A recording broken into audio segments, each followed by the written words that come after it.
Aujourd'hui, je vous raconte les 7 apprentissages de la saison 3 de Position Zéro.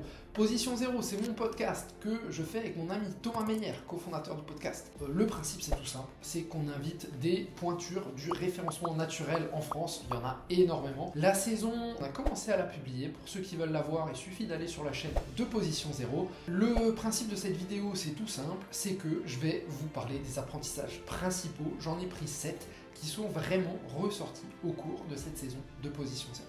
Apprentissage numéro 1, l'importance de faire du SEO multicanal. S'il y a bien une chose qui est ressortie cette année, c'est l'importance pour faire du SEO, de faire du SEO multicanal, de devenir une marque. En fait, la publicité, la présence de ton contenu sur toutes les plateformes. Par exemple, si je vous parle de prospection LinkedIn, tu vas forcément penser à Wallaxy, tu vois. En fait, ce genre de choses, c'est devenu super important. En fait, ce que Google veut, c'est recommander des sites fiables, recommander des sites où il est certain qu'il peut envoyer ses utilisateurs dessus. Et avoir des sources de trafic externe, c'est la preuve que ton site est fiable, que tu deviens une vraie marque. On parle souvent en SEO du fait de devenir une entité. Une entité, c'est une chose unique et identifiable qu'on peut rattacher à un graphique de connaissance, le fameux knowledge graph. Et en fait, devenir une marque connue, ou une personne connue aussi, c'est un petit peu la première phrase pour devenir une entité. Donc, aujourd'hui en SEO, et ça c'est ressorti dans chaque épisode du podcast, tu as besoin de générer du trafic depuis des sources externes. D'ailleurs, je t'en reparlerai plus tard dans la vidéo. Alors la question que tu te poses forcément maintenant, c'est comment faire. Et c'est aussi la question qu'on a posée avec Thomas à nos invités. Déjà, la première chose, c'est qu'aujourd'hui, on a un peu, grâce à l'intelligence artificielle, la possibilité de créer beaucoup plus de contenu sur beaucoup plus de plateformes.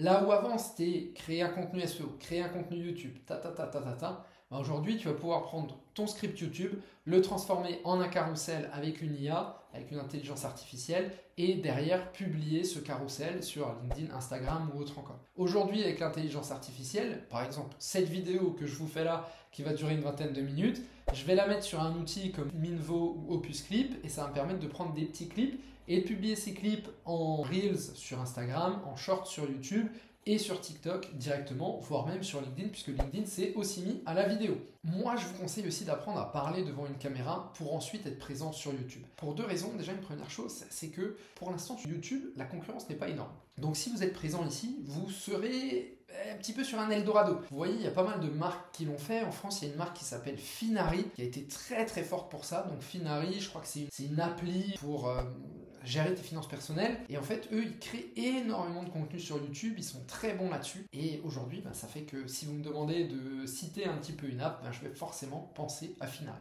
Deuxième raison d'être sur YouTube, c'est que YouTube, ça crée une relation personnelle avec les gens. C'est-à-dire que sur YouTube, les gens vous voient tous les jours et ils créent une relation, c'est ce qu'on appelle une relation parasociale, mais finalement, ils ont l'impression de vous connaître. Et moi, je peux vous le dire, YouTube, ça m'a beaucoup aidé. Comme j'essaye d'être moi-même sur YouTube, mais en fait, YouTube, ça m'aide à trouver des clients qui me ressemblent.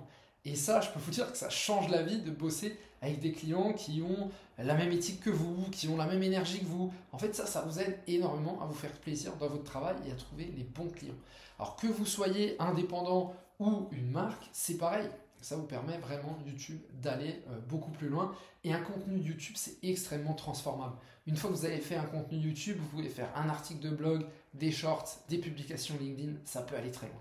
Autre chose également, lorsque vous établissez vos priorités, pensez aussi à réfléchir où se trouve la majorité de votre audience. Vous vous en doutez, vous n'allez pas pouvoir être présent dès l'an prochain sur 1000 canaux différents. Donc il faut réfléchir en termes de priorisation. Si vous êtes indépendant, freelance ou autre, LinkedIn, c'est sûr qu'il faut y aller. Il ne faut même pas vous poser la question. Si vous êtes une marque de produits de beauté, Instagram, Pinterest, c'est sûr qu'il faut y aller. Si vous faites du bricolage, Pinterest, il ne faut même pas hésiter. Vous voyez ce que je veux dire? Super important de penser comme ça. Apprentissage numéro 2, maîtriser les signaux utilisateurs. Alors les signaux utilisateurs en SEO, c'est les indicateurs qui sont collectés par les moteurs de recherche pour mesurer et interpréter l'expérience et le comportement des utilisateurs face à un contenu ou un site web. Alors ça a beaucoup fuité depuis la fuite Google, le leak Google, et surtout pendant le procès de Google. On sait aujourd'hui que les moteurs de recherche, et Google tout particulièrement, sont très sensibles aux signaux utilisateurs. En gros, on est parti d'un moteur de recherche qui allait utiliser des critères comme le contenu et les liens, à un moteur qui va utiliser de plus en plus les différents signaux utilisateurs dont je vous parle juste après. L'objectif final, c'est toujours le même, satisfaire l'utilisateur, parce que plus on satisfait l'utilisateur, plus l'utilisateur va réutiliser notre moteur de recherche. Alors parmi les signaux utilisateurs, il y en a plein et Google les collecte notamment grâce à son navigateur qui s'appelle Google Chrome.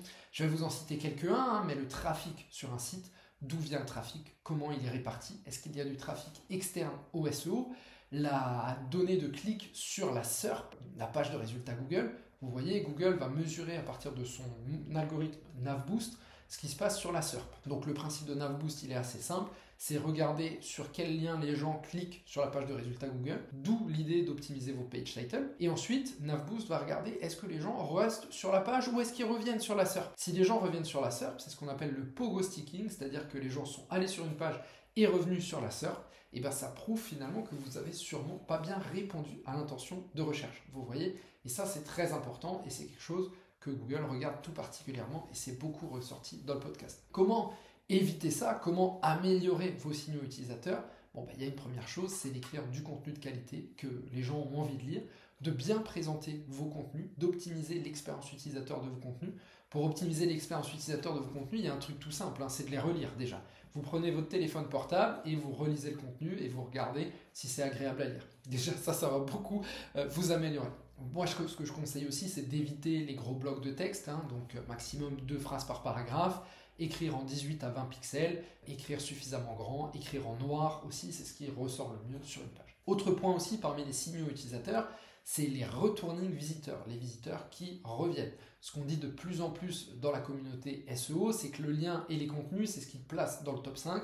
Et ensuite, la première place, c'est signaux utilisateurs qui vont t'y emmener. Pareil, sur les visiteurs, Google va aussi regarder d'où ils viennent. Est-ce qu'ils viennent d'une région spécifiquement? Est-ce qu'ils viennent d'un pays spécifiquement? Et à partir de là, il va vous mettre plus en avant depuis les visiteurs de cette région. Apprentissage 3, le temps de latence de Google. Alors Google, c'est une entreprise qui maîtrise parfaitement sa communication externe. Et souvent, ils aiment beaucoup annoncer les choses qui vont parfois réaliser longtemps après. Par exemple, quand ils font tout pour faire beaucoup de bruit autour de Google SGE, l'objectif, c'est avant tout de rassurer les investisseurs qui ont peur de ChatGPT. Google SGE, Search Generative Experience, ça a été annoncé début 2024. On est en 2025, c'est aux États-Unis et encore là-bas, il faut activer l'option et autres encore. Il n'y a rien qui existe, ça n'a pas encore changé. Donc entre les annonces d'une mise à jour et le jour où un changement prend vraiment en compte ses conséquences, ça peut prendre quelques temps. Et ça, c'est ce que Sylvain Charby, l'un des invités, il a souligné, c'est qu'il y a quelques années, Google a fait tout son ramdam autour de la vitesse de chargement.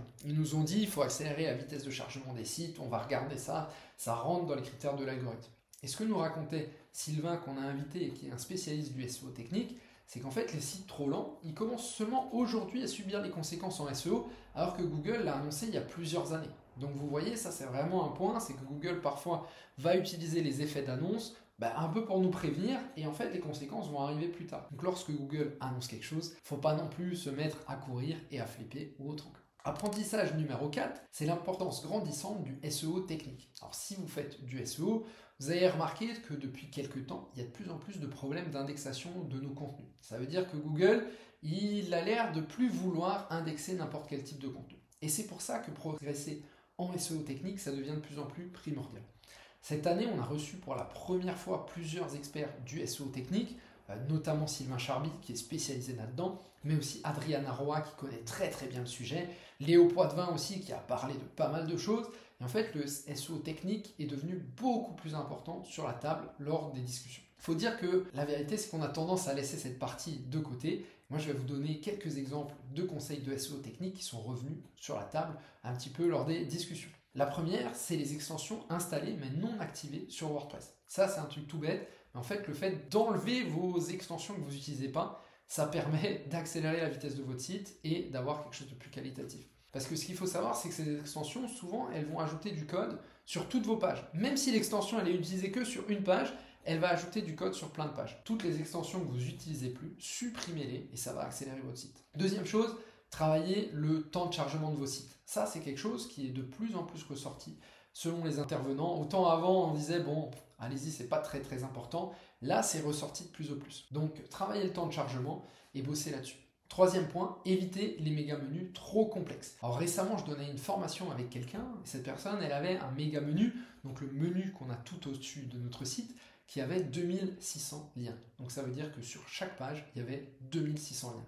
Donc ça, vous imaginez que ça cause des fuites de PageRank, ça fait que tu as des contenus qui ne sont pas du tout cohérents avec les autres et qui sont là. Donc vraiment, évitez. Enfin, le dernier point de SEO technique, c'est la duplication qui est causée par des modules ou des paramètres de filtre dans les sites e-commerce essentiellement. En fait, vous savez, en e-commerce, très souvent, par exemple, si vous avez une page avec 10 produits et une deuxième page ou autre encore, forcément, ça augmente un petit peu le nombre de pages sur votre site et en fait, ça augmente les pages dupliquées. Donc là, il faut souvent réfléchir à ce qu'on appelle l'URL canonique. Je fais une vidéo bientôt sur le SEO e-commerce, donc j'en reparlerai. Apprentissage 5, les techniques Black Hat. Alors cette année, dans la saison 3 de Position 0, on a reçu plusieurs SEO qui connaissent bien les techniques Black Hat, comme Léo Poitvin ou Franck Marc du podcast Les Wizards. Je vais vous parler de différentes techniques qu'ils utilisaient et qu'ils ont partagées. Une des techniques les plus connues, c'est l'achat de trafic, qu'on appelle l'achat de trafic pop-up un petit peu. Donc en gros, tu as des régies comme PopCache ou autre encore. Et en fait, sur ces régies, tu peux acheter du trafic directement sur ton site. Alors, c'est du trafic qui va s'ouvrir en pop-up sur certains sites. Typiquement, si vous avez regardé un jour, je ne le fais pas, mais je sais que c'est là-dessus, des séries de manière illégale, vous voyez que souvent, il y a des pages en pop-up qui s'ouvrent. Et en fait, vous pouvez acheter ce trafic pour ouvrir des pages en pop-up. Et en fait, ce petit truc, ça te permet de montrer plus de trafic sur ton site, vous voyez. Et comme Google est très sensible au trafic, je vous l'ai dit avant avec les signaux utilisateurs, ça permet d'envoyer du signal utilisateur et potentiellement de mieux ranker. A priori, c'est une technique qui marche, que moi, je n'utilise pas honnêtement, mais tu peux l'utiliser de différentes manières.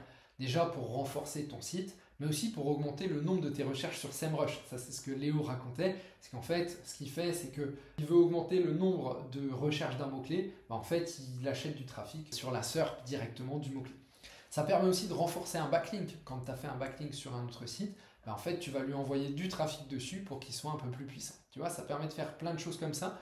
C'est Black Hat. Et justement, Franck Marc, qu'on a reçu, il a dit un truc très intéressant, c'est que lui, il a dit, quand tu fais du Black Hat, il faut toujours être prêt à tout perdre. Parce que lui, il disait, moi, je sais que si même pendant un mois, je suis premier, ça me suffit. Et ça, c'est un point. C'est que moi, aujourd'hui, je ne fais pas de Black Hat parce que sur les sites avec qui je travaille ou autre, je ne suis pas prêt à tout perdre. Mais j'avais quand même envie de vous partager un peu ça, surtout que c'est quelque chose qui est pas mal ressorti sur le podcast. Apprentissage suivant, c'est le plafond de certains sites. Alors ça, c'est une leçon que nous a donnée Florian Darroman, que beaucoup connaissent sous le nom de Asynchrone. Lui, c'est l'auteur de différents médias. Et en fait, lui, ce qu'il a remarqué, c'est que selon ton nombre de visiteurs, Google va avoir une exigence différente. En quelque sorte, ce qui semble, c'est que Google, il va classer des sites dans des cases. Il disait, que tant que tu as un site qui fait 10 000 visiteurs par mois et que si tes visiteurs viennent uniquement du SEO, c'est pas un problème. Google va être OK avec ça.